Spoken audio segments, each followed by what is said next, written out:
Welcome to Permission to Kick Ass, a podcast about leaving self-doubt in the dust, punching fear in the face, and taking bold action toward your biggest dreams. I'm Angie Coley, and let's get to it. And welcome back to Permission to Kick Ass. With me today is Jude Charles. Say hi, Jude. Hey, how are you doing? I'm doing great. It's I think people know that I record multiple podcast episodes in a day, but we're ending it on high notes. You and I are just chatting for the first time. So this is going to be a hell of a lot of fun, I think. Yeah, no, it is. It is. It's going to be a lot of fun, and it's going to be spontaneous because I have no idea where we're going with it, but it's going to be fun. Don't either. It's fantastic. And I'm the host of the show. I don't know where we're going to go. So tell us a little bit more about your business and what you do. Yeah, so I run a video production business, and I help entrepreneurs bring their story to life through documentaries. I've been doing that for 15 years now. Wow. And I got started at a very young age, 17 years old. My TV production teacher saw a talent in me, and for whatever reason, May 5th, 2006, she walked into the classroom and handed me a yellow envelope. And inside of the yellow envelope was my first set of business cards. Wow. Which I still have to this day. Oh my gosh. That I keep with me at my desk every day. But that's how I got started. That's kind of what I do is I just create documentaries every day for entrepreneurs. Oh, that's awesome. And for everybody that heard my voice go up like a whole octave there with excitement, you guys don't get to see the video, but I get to see Jude on camera, and he just showed me the little framed business card. I was like, oh my gosh, that's fantastic. So yeah, wow. Okay, I love that for several reasons. I think having somebody believe in you early on is really critical to helping frame that mindset that's going to keep you in the game for a while. Because I know it wasn't always easy. So tell me a little bit more about the struggles. Yeah, it wasn't easy because the first 5 years I failed at business. I struggled to make $20,000 a year. Wow. But I borrowed Mrs. Donnelly's belief. Mrs. Donnelly was the teacher that gave me the business cards. I borrowed her belief in me to start a business. I am the youngest of 10 children. Oh, wow. My father worked as a construction worker. My mom worked at a chair factory. So there were no entrepreneurs in my family. So when Mrs. Donnelly was like, hey, you should start a business, I was just like, okay, that's a cool idea. But when she gave me the business cards, that's what gave me the courage and the belief like, oh, I could really do this.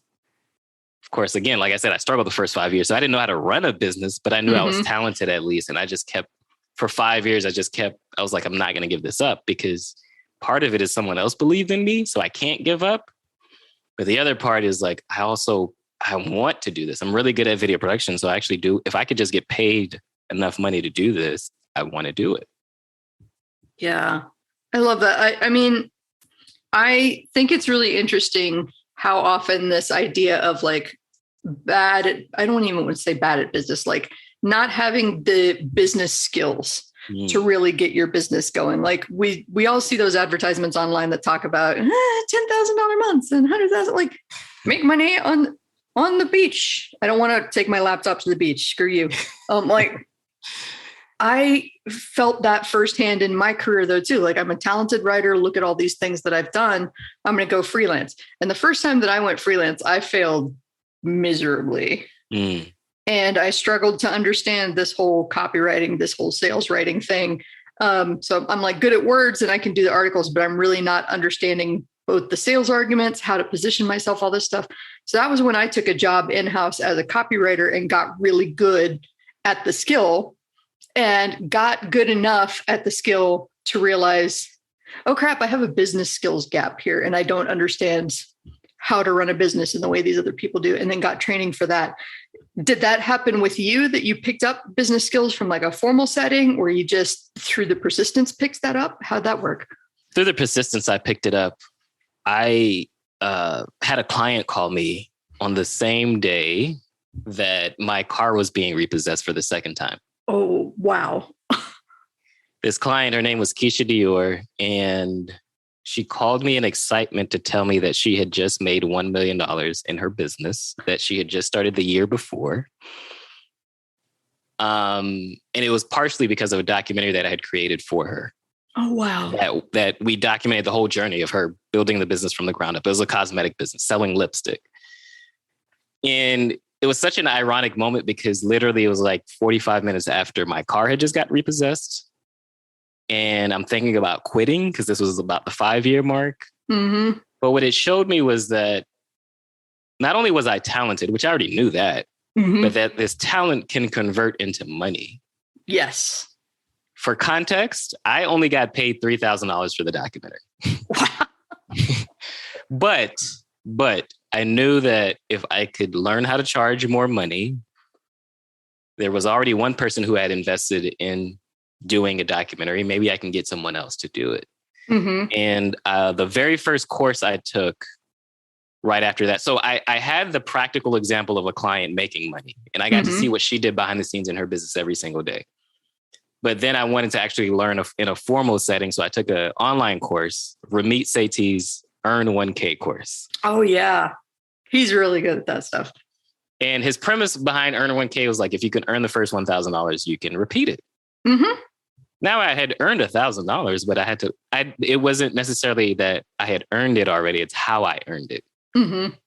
And I had to learn the marketing and sales side of it. That's what I learned from his course. And the very next project that I pitched for was a $15,000 documentary project. And I remember pitching for it. And I took a month to put the pitch together. And the client said yes in 30 seconds.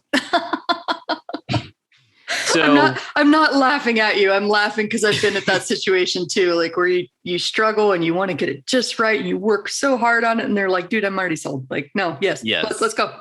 Yeah. So it was a practical of like seeing behind the scenes. Okay, I did this for my client. Can I repeat it? But also like, okay, let me actually ask for help. Let me take a course. I invested in Ramit's course and learned the way that he taught it in order to implement it. And that's what helped me where I am today. Like, I charge for I do a thing called road mapping, which is a consulting session basically. And I charge $17,000 for that today. Wow. And then the documentary projects that I work on, they start at 6 figures. So it's a 6-figure investment and it ranges. So that's why I say 6 figures, but it ranges anywhere in between that. But the consulting session is now 17,000, but it was literally the things that I had learned in this moment that I was failing really hard at business, is what helped turn everything around. Like I hated that I lost the car, but it was that moment that just changed everything. Mm-hmm. And I think I love that I want to celebrate like the courage and the bravery to talk about that. Cause I think there's enormous pressure in society to just like gloss over the messy middle and go from humble origins to shiny success. And so I love telling people like, no, there was a point in my car where I had a point in my career where I had a clear crossroads and I chose to live in my car versus going home because some stupid little voice in my gut that I still don't understand to this day because it defied all logic and common sense was like, nope, you got to stay here. You got to be here in San Francisco in the most expensive metro in the United States. And you can't afford to live here, but you got to be here. Mm-hmm. So, and I'm, I've made this joke before in the podcast.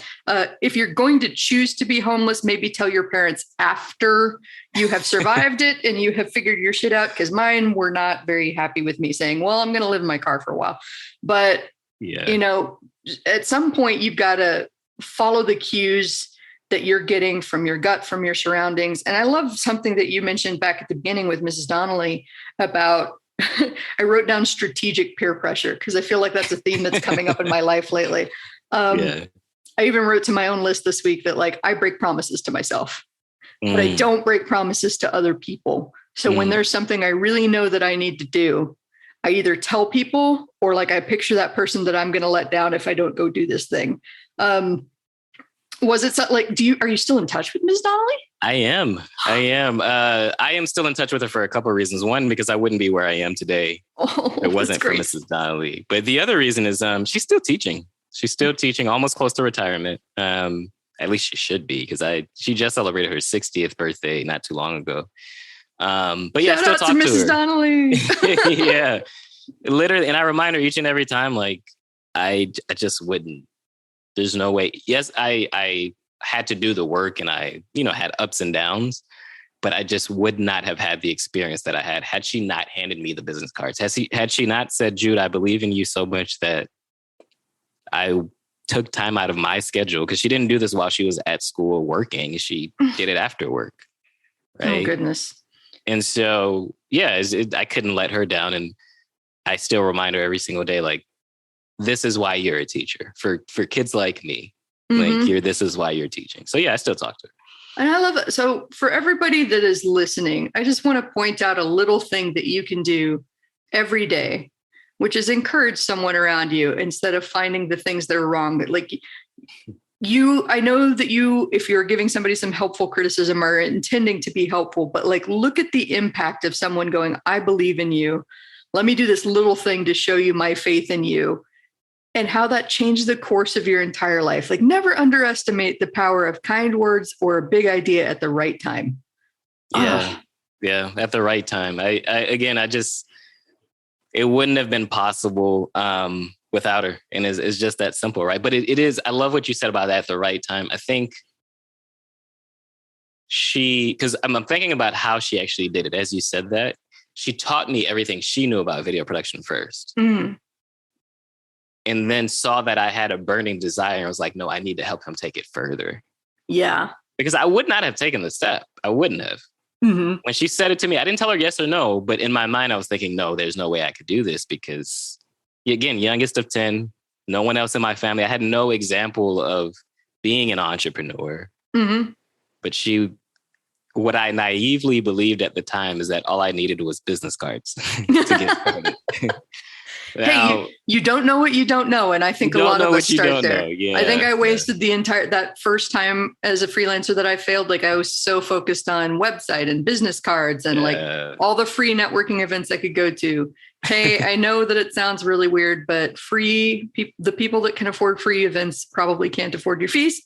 Just saying. Right. Yeah. But yeah. And I love that you talked about, recognizing this business skills gap and choosing to self-educate yourself. So how did you find Ramit? Was that a recommendation? Was that research? That was research. I had first heard about Jay Abraham, actually. Another super smart guy. Yeah. And I don't know. I went down the rabbit hole. One thing I understood after watching Keisha Dior build her business was that there wasn't a big difference between me and Keisha. She was passionate about cosmetics and lipsticks. I was passionate about video production. But the difference was that every single day at the time, she only used Twitter, and she would wake up every morning and communicate with her audience. She had a small audience around that time, about 2,000 people. But she would communicate with them and show them behind the scenes of her building her business, taking pictures. I was, of course, documenting it through video. But I realized that was what was marketing. And I was like, okay, I need to learn the business side of filmmaking. How do I go about doing that? And again, I just kind of went down a rabbit hole. But I remember first it was Jay Abraham. He has a book called Get Everything You've Got Out of Everything You Can, or something like that. Yeah. And then he has mentored Ramit. Oh, wow. And then I saw the Earn 1K course. It was affordable enough for me at the time. And again, the premise was very simple: earn 1K. And if you could do that, repeat it. So it was just like, that's exactly what I need. Like, it wasn't that I hadn't known how to make money. It was just like, this is what I need. So it was research, Googling around to figure that out. I actually journal. And in one of my journals, I actually have the date that I bought the course. I don't remember it now, but I have the date. I was looking back at it and I was like, wow, this happened 10 years ago. Because this was about, so I must have looked at it last year, because this was 2011 when this 5-year mark happened. And I was looking back at it and it was just like, wow, it's amazing what can happen in 15 years, 10 years even. It's been 15 years since I've been running the business, but 10 years at that point, like, it's amazing what can happen. Well, and I love that too. I think that's something that we don't talk about enough as entrepreneurs, this idea of documentation. And I know you do it literally in documentary format, but you also mentioned the journaling, which, journaling over this past weekend was exactly how I came to this idea. Like we were talking about breaking promises and strategic. Like I came up with that idea and I wrote it to my list precisely because I was sitting there journaling going like, what is going on between these ears? I don't understand. Journaling has a way of clarifying your thoughts. And I'm not saying that you have to do it with a pen and paper or a Word document or something like 750 words or something like that. But I am saying that you should challenge yourself to do it because keeping the thoughts bouncing around between your ears has a way of just jumbling everything together in a way that you're never going to really get clarity. So there's the clarity aspect of journaling that I really appreciate and I really like, has been incredibly helpful for me over the years. But then there's the documentation part of journaling too, like being able to look back and objectively see, wow, okay, I've come a lot farther than it probably feels like. I've talked about that in the context of like folks that are on a mission to lose weight because they want to get healthier. It's hard to see, and that's not an advocation for diet or anything like that. You be beautiful, you. I'm just using this as an example. But somebody, that's why they do before and after pictures for somebody that's got a serious amount of weight to lose, because you can't see the changes that are happening physically when you're looking in the mirror on a day-to-day basis. They're so small. Mm-hmm. You can only see those accumulated over time when you're looking back. So, to make a super bad analogy to like weight loss before and after photos, I like journaling and documenting the progress that you've made in your business and taking the time to go back and look at that and remind yourself, right, I've come a lot further than it feels like. I think the biggest part of transformation is how life has changed after. I do. Yeah, that's important. You said fitness and it brought me to, I saw this woman on stage. She's a fitness coach and she tells the story of her client. This fitness coach coaches women that are 40s and older. And her client sent her a picture of an empty plane. And in the text message, it said, "This is the very first time in my life I didn't have to ask for a seatbelt extension." Mm-hmm. Life after losing weight changed. Yep. The embarrassment or the anxiety or whatever she was feeling when she would have to ask for a seatbelt extension changed.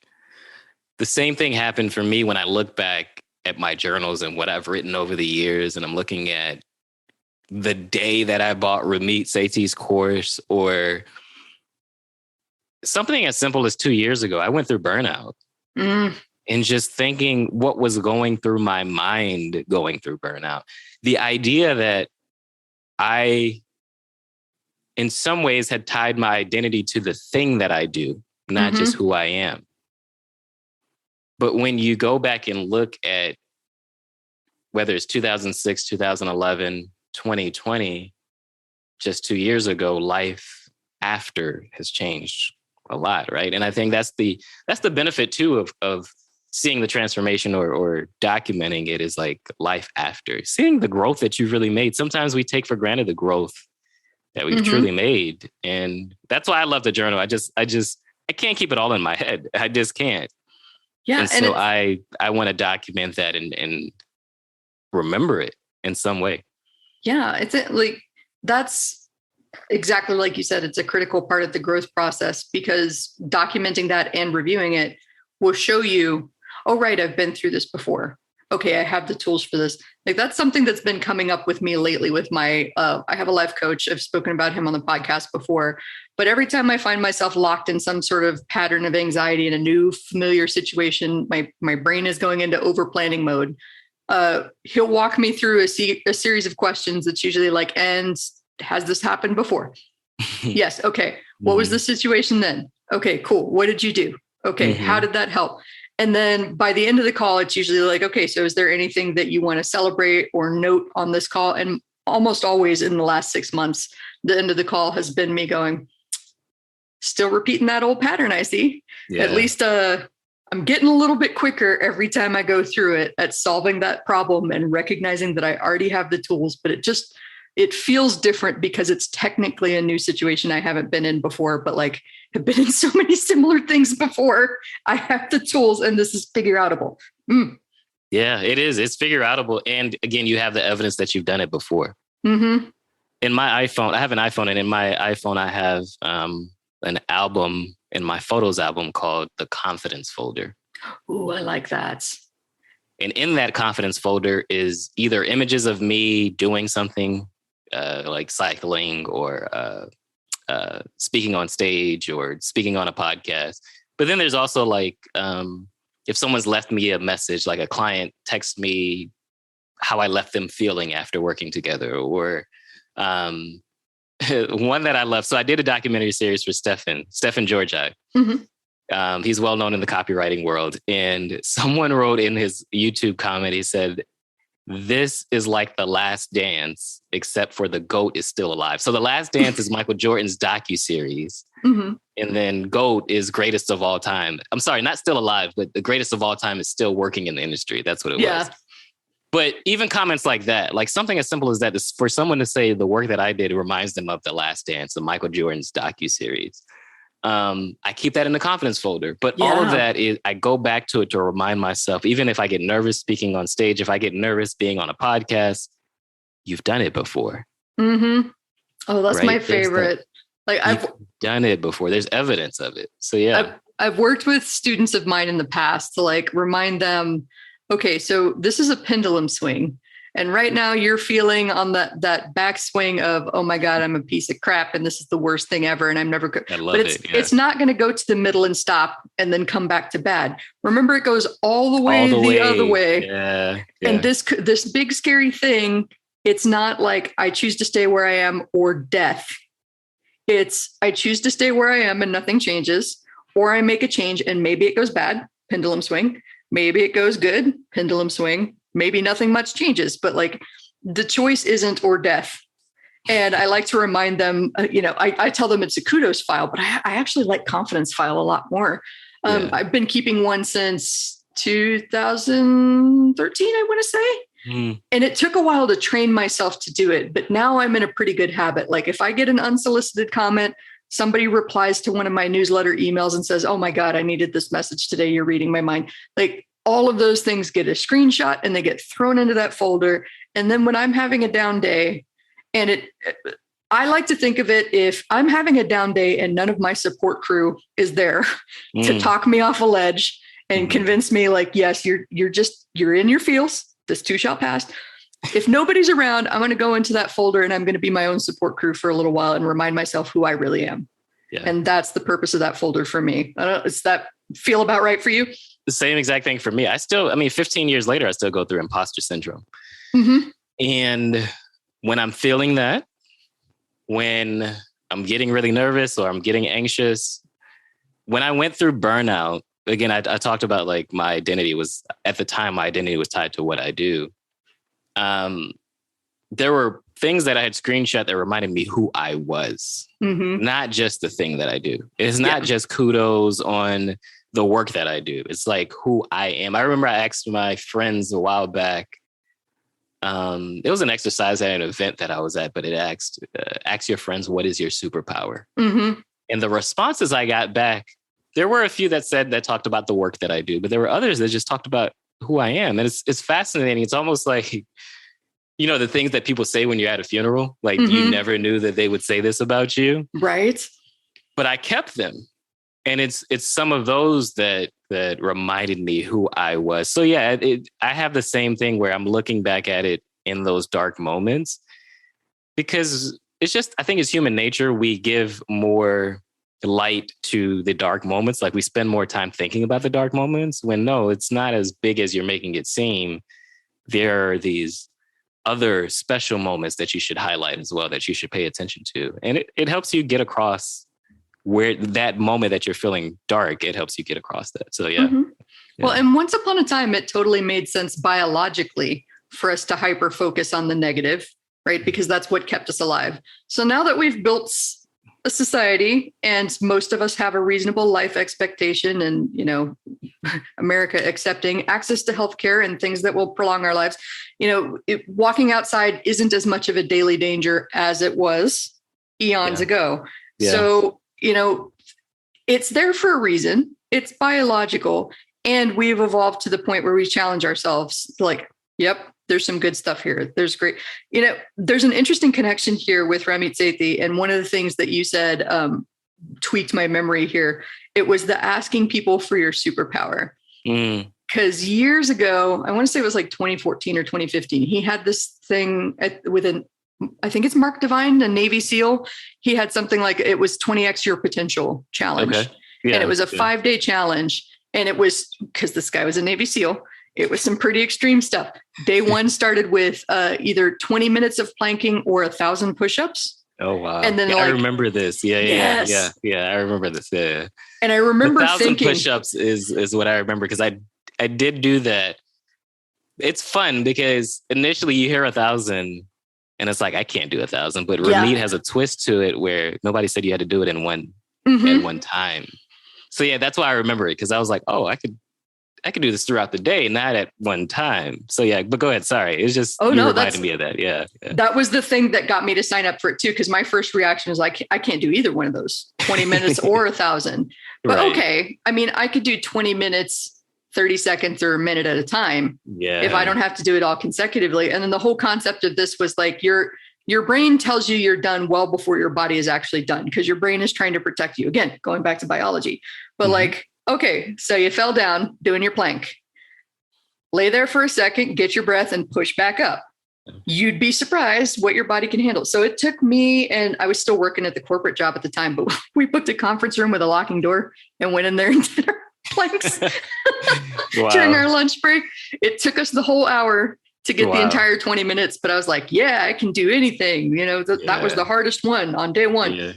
No, the hardest one I think was day 3, I want to say, where it was, you call your friends and your family, people that you trust and value in your life, and ask them, like, what do you think is my biggest superpower?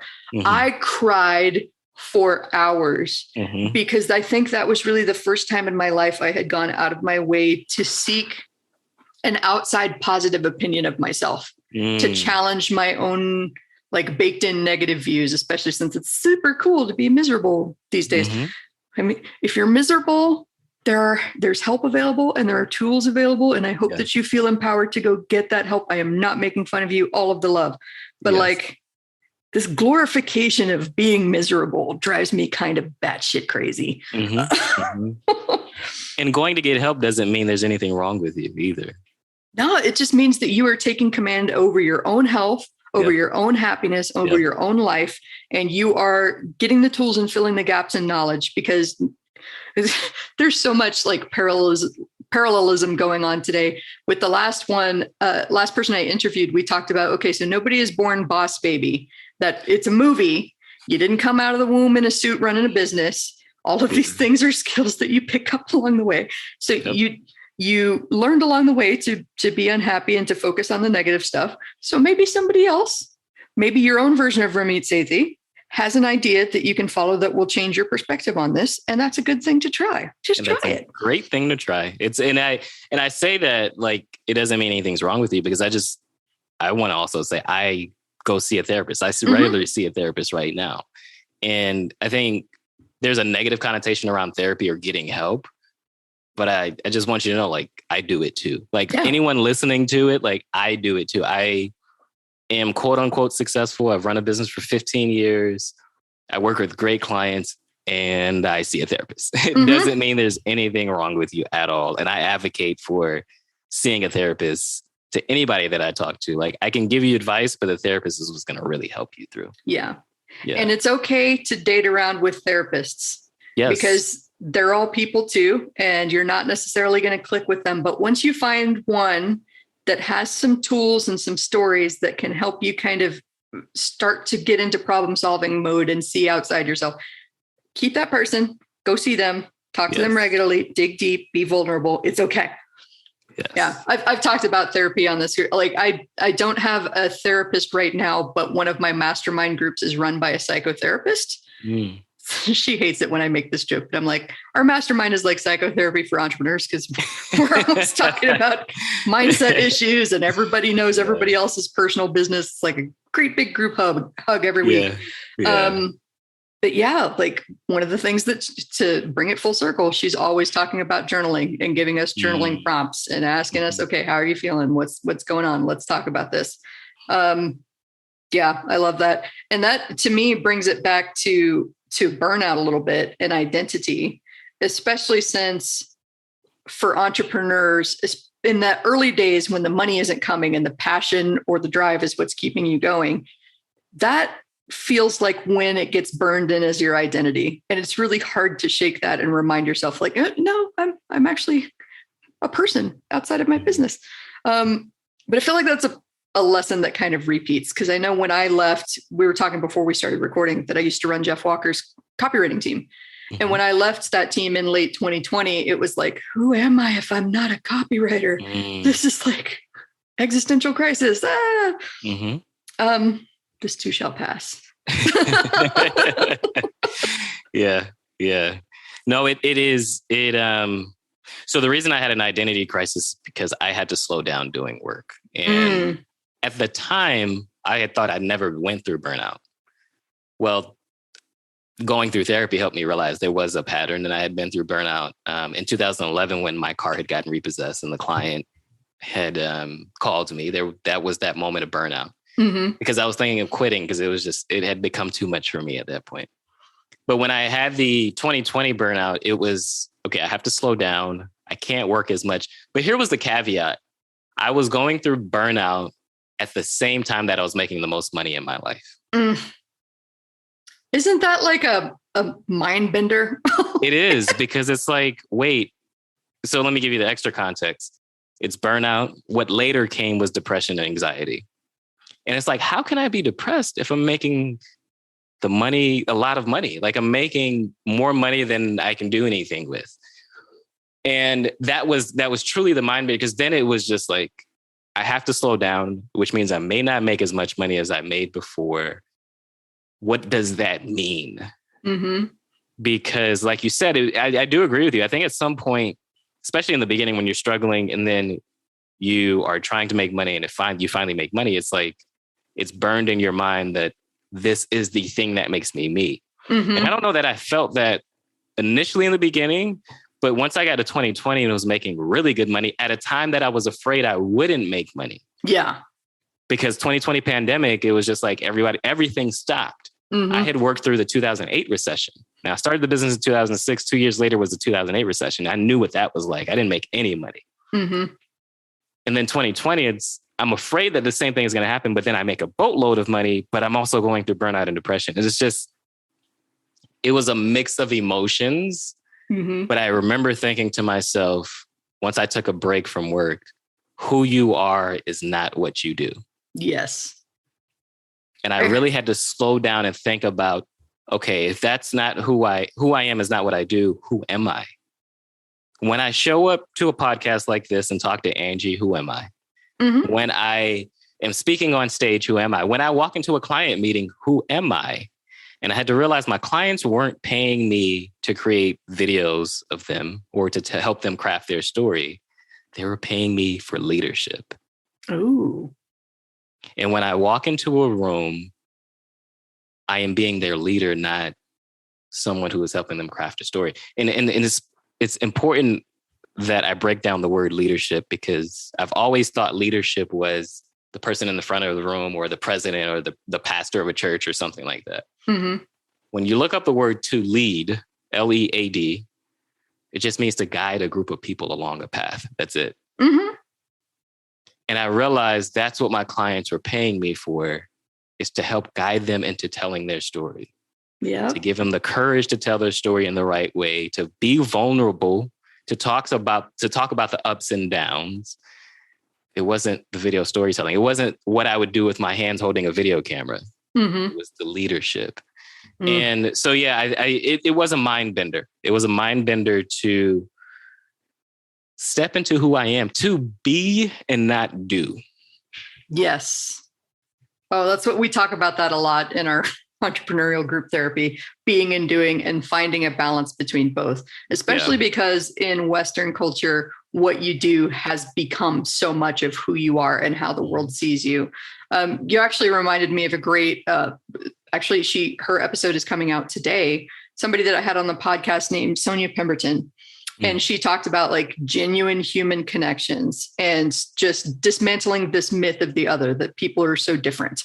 And she was like, I am never going to be in a room and ask you, what do you do? There are so many other great questions like, what do you love right now? Yeah. What are you really struggling with? What are you super passionate about? Are you reading anything great? Like actual genuine. I remember writing in the show notes, like, get out a pen and paper and write down these questions. If you think that you're not good at connecting with human beings, just pick one of these and ask them. Like, you'll be off to the races. It's amazing. I love that idea of leadership. I love that you said leadership, because I think that's exactly the difference between someone that's like a value freelancer, somebody that, and this is not to make fun of Fiverr or Upwork or any of those platforms, but like somebody that does a lot of volume for not a whole lot of price. They're more of an order taker, and they've positioned themselves as such. And that's why there's a lot of low value attachment to that.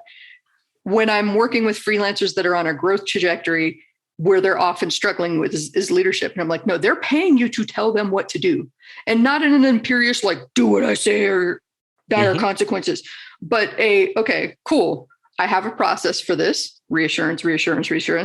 Here's what we do first. And then after that, here's what we do next. And then after that, here's what we do. And if any step along the way, something happens, we'll stop, we'll reassess, we'll figure it out. Reassurance.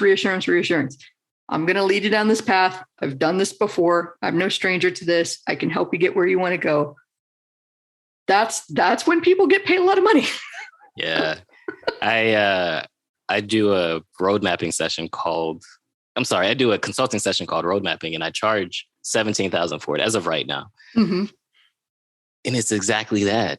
It is a leadership session where I'm saying, well, I'm asking them for information, but I'm also telling them how the process is going to go. Mm-hmm. I had a client in 2018, I think it was, Tracy Lynn. We were recording her docuseries, and in the docuseries, this never made it to the final edit, but she is sitting with her social media manager, who's asking her, how can you make it easier for me to do what I need to do? The social media manager is asking her that. And Tracy Lynn responds by saying, oh, you don't have to ask me. I've given you access. You need to now use the access I've given you. Mm-hmm. And so she goes into this explanation of explaining how, like, I've realized, Tracy Lynn says this, I realize I actually have time on my calendar. Like, I used to say, I don't have time, but I realized I had time. The only reason I realized I had time is because Jude demanded it of me. He wouldn't take no for an answer. I hired him to create my docuseries, but then I would tell him, hey, I don't have time to film this. And he was like, great, I'm coming anyway. And she said, because of him being demanding, because of him being relentless, I realized, wait, I do have the time. Oh, wait, it is important for him to capture this. Oh, wait, like, he's demanding it of me. Now, this is the very first client that had ever said it, and that's why it sticks in my mind. She was happy to pay me to be her leader. She said to the social media manager, she said to her, even if my money is funny, I'm going to cancel everybody else and keep him. Mm-hmm. Oh, wow. And that's when it got into my mind. Wait, she's happy to pay me. Mm-hmm. Right. But at the time, I didn't see it as leadership. I didn't see it as, oh, she's happy to pay me to lead her, to tell her what to do. Mm-hmm. Right. But again, when you journal and you go back in time and you realize these moments are happening. And luckily for me, I had that moment documented on video because it happened while I was filming. But it's leadership. Your clients are paying you to lead them. They don't want to hold your hand. Mm-hmm. They expect you to be the expert in your field. They're the expert in their field. That's why they're good at doing what they do and why they make money. But they want you to lead them. And you're right. A lot of freelancers, entrepreneurs don't understand that part of it, but you leave a lot of money on the table not understanding that part of it. Yep. And it again, like, just underscoring that none of this was imperious. You were like, I didn't hear even in a hint in what you said about, woman, get your crap together. I'm going to be there. No. We're going to do this. It was like, okay, well, I mean, I hear you. Sounds like you don't have time. Too bad. I'm on my way. Right. We're going to have to figure something out. Or she would say sometimes, I don't think anything's happening today. And I would say, you know what? That's okay. But I just want to be there just in case. Mm-hmm. Just think, like, it's not well, I'm going to be there anyway. And I have to, like, you're paying me and I have to be there. I never said any of those things to her. Mm-hmm. But it was just kind of like, I know you kind of think that, but I'm good at what I do for a reason. So I'm going to be there. And if I waste my time, I waste my time. But I've billed for that. Like, yes. I put that into the project that there may not be anything that happens today. I happen to film documentaries, so you are waiting for moments to happen, but I've been doing it long enough to know that a moment will happen. Like life is interesting. Life is interesting, especially the life of an entrepreneur. There's always something happening. Even throughout the pandemic, I continued working and filming, which part of the reason that led to burnout. And I was filming Stefan. And even that, like the opening scene of Stefan's docuseries was filmed during the recession, the pandemic. And it's a moment that he's spending with his daughter. And he's playing the guitar and his daughter hates it. And that moment is literally the first 2 minutes of the docuseries where he's talking about, look, it is the pandemic. I'm trying to make the best of it by spending time with my family. But there was a moment that happened. If I had decided we both, because I did have to ask for his permission to be in his house. If I had decided, oh, it's not important to film, we have a pandemic, we wouldn't have caught that moment. But that moment is a moment that everyone remembers. Everyone laughs when they see it because she is adorable. She was, I think, 2 at the time, 2 or 3. But it was funny to watch, especially he's a copywriter. So you don't even expect him to be able to play music. But he knows how to play music, but his daughter hates it, which is funny. And now it makes you more interested in watching the docuseries. But again, I know those moments are going to happen. So why not lead my client through that journey? Even a scary moment like the pandemic, no one knew what to do. This had never happened in our lifetime, at least, where the whole world shut down. Yep. I was fortunate because I was still working with Jeff at the time that happened. And it was interesting. We were talking before we recorded about the fact that we've been at the same event, something called TCC IRL. I was at TCC IRL in San Diego right when everything was shutting down. And I remember making the joke to some of the attendees, like if Disney goes, everybody's going and this whole thing is going to shut down. And the next day, Disney announced that they were shutting down. I was like, oh, crap. I didn't mean to be like a prophet there. That was an idle joke, but apparently it was prescient. TCC IRL was the last event I think anybody went to because I was there too, which is the funny joke that we keep running into each other. But I was there because Stefan was speaking there. So I was filming him. And it was literally the next day that everything was just on lockdown mode, especially California. Everything was on lockdown mode. So one person was giving me a little bit of grief because I sat in the back and I kept leaving when I would get a ping, and I kept my phone on silent and vibrate, but like I would get a ping from the team and like, we need to go, and we're in crisis mode at this point with everything shutting down. And the time that I previously asked off to go to this conference is not really a thing because this is an exceptional circumstance. So I kept having to leave and go. And somebody was like, it's rude that you keep walking out. And I'm like, why don't you just pay attention to the thing? I'm going to go back, be out there doing my thing.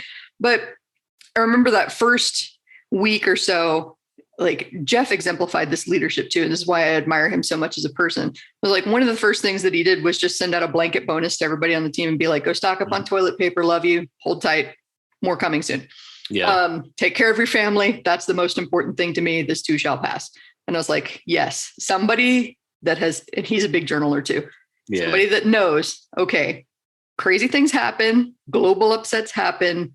This is going to pass too. We just need to get through this initial shock period and let the dust settle before we figure out what's going on. And then I want to say within 2 weeks, he was like, that's it. We're going to launch. Everybody's stuck at home. They're probably getting tired of Netflix right about now. Little did he know, and maybe they're curious about an online business, and the people that didn't believe that it was possible for them before are suddenly like, I think I could make this happen. Yeah. And 2020 for a very similar reason wound up being one of the biggest years for his business for the exact same reasons. Like we kept working, we looked for the opportunity instead of the doom and gloom. You mentioned it at the end, but I think it's important to sit with it. Yep. Look for the opportunity. Well, I like emphasizing sit with it too, because again, a Western culture thing, the pressure is to like be professional, put together, don't show your emotions. But here's the thing about ignoring how you're feeling and not leaving space or consciously dealing with it. Those feelings demand to be dealt with.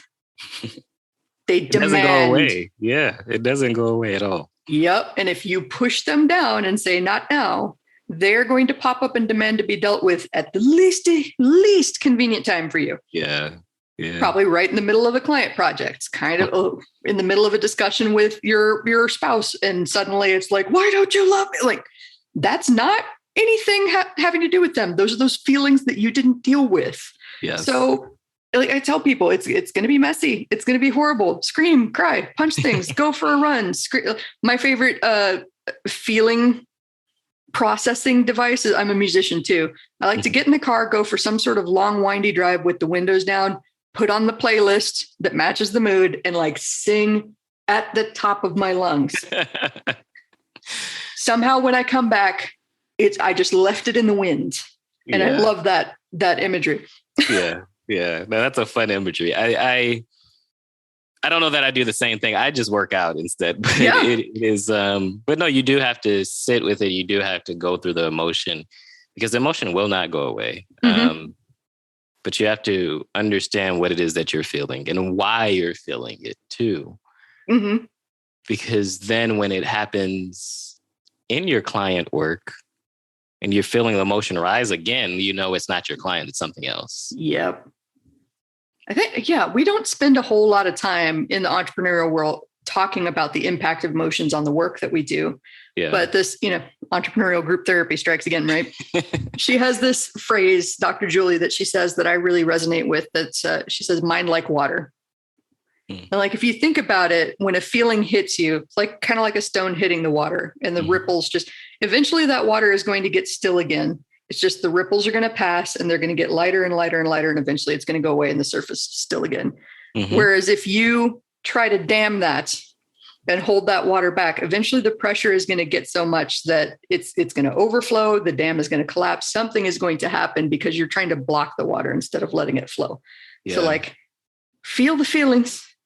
It's okay. Go to your safe space, be by yourself, go to your safe people and be like, hey, I just need to melt down for set a timer, feel as crappy as you want to for 15 minutes and then get up and get going again. But like, don't deny yourself. I get feisty about that.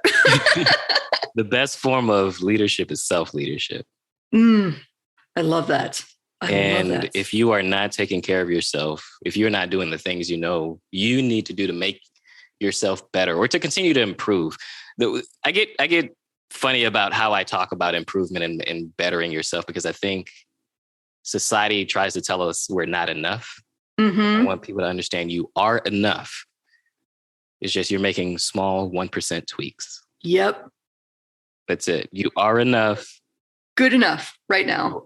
Right now, where you are, you have everything that you need to take the next step. You're just making 1% tweaks.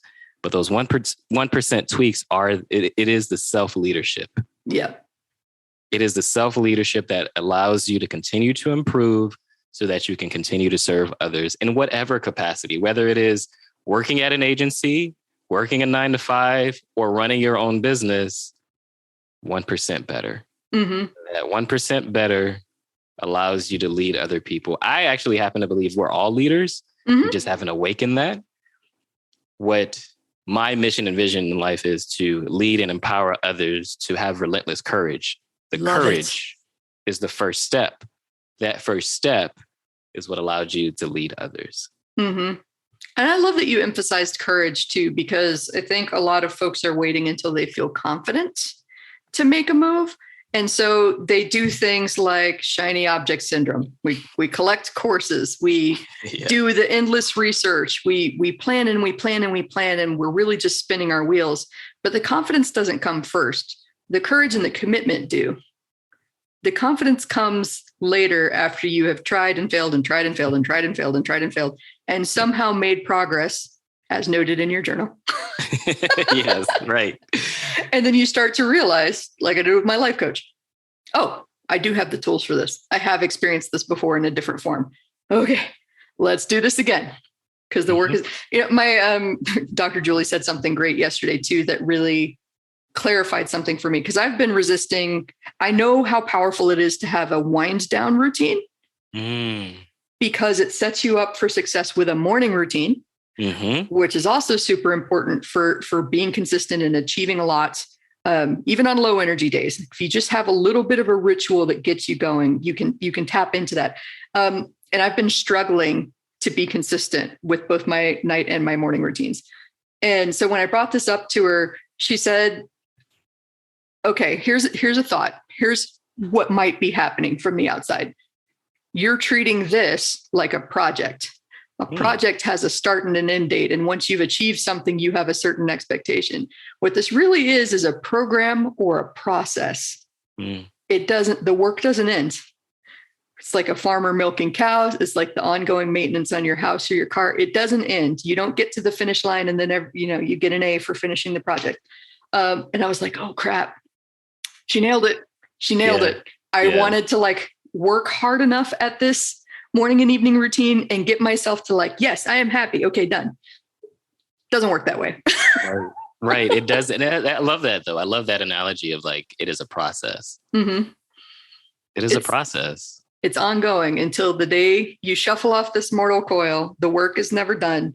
But you are absolutely allowed to be gentle with yourself, and you're allowed to have bad days, and you're allowed to think everybody sucks from time to time.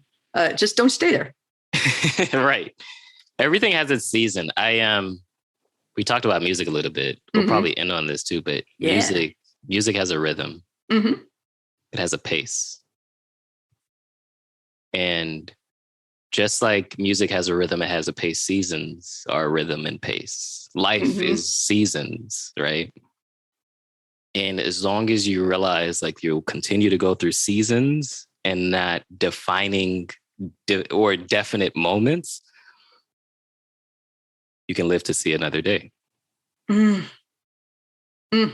so perfect. That is the perfect note to end on. Jude, thank you so much for being a fantastic guest. Tell us a little bit more about your business and where we can learn more. Yes. So best way to connect with me is through my newsletter, the Dramatic Leverage newsletter. I talk about the business side of storytelling. Nice. And that includes changing the story that's in your head as well. And so you can find that at judecharles.co/newsletter. It is not just a newsletter I send out. It's a conversation we're all having together. And so best place to connect with me is there.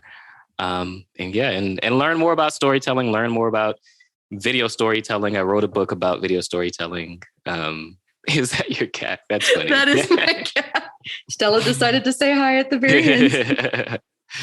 But that's the best way to connect with me. Let's continue this conversation of courage and leadership and being the best you, the you that exists today. We're going to have to do a part 2 or maybe a recurring series where we talk about emotional health and leadership and progress over perfection. I love everything about this conversation. I am down for it whenever you want. But yes, we definitely have to have a part 2. Awesome. Thank you so much again for coming on the show, and we'll talk soon. Thank you, Angie. So that is it. Another awesome episode of Permission to Kick Ass on the books. If you want to know more about the show, if you want to know more about me, Angie Coley, and the mission I'm on to help entrepreneurs punch fear in the face and do big, bold things, then head on over to permissiontokickass.com. That is all one word together, permissiontokickass.com. Make sure to sign up for my email list so that you know whenever there's a hot, fresh, and ready podcast episode out for you. And also on Mondays, I like to send out a little newsletter called Kick Monday's Ass. I'm sure you're totally surprised by that. So thank you for being here with me today. I'm Angie Coley. Make sure that you share this with a friend that needs to hear this message today. Like it, share it, comment wherever you're listening to this today, and let's go kick some ass.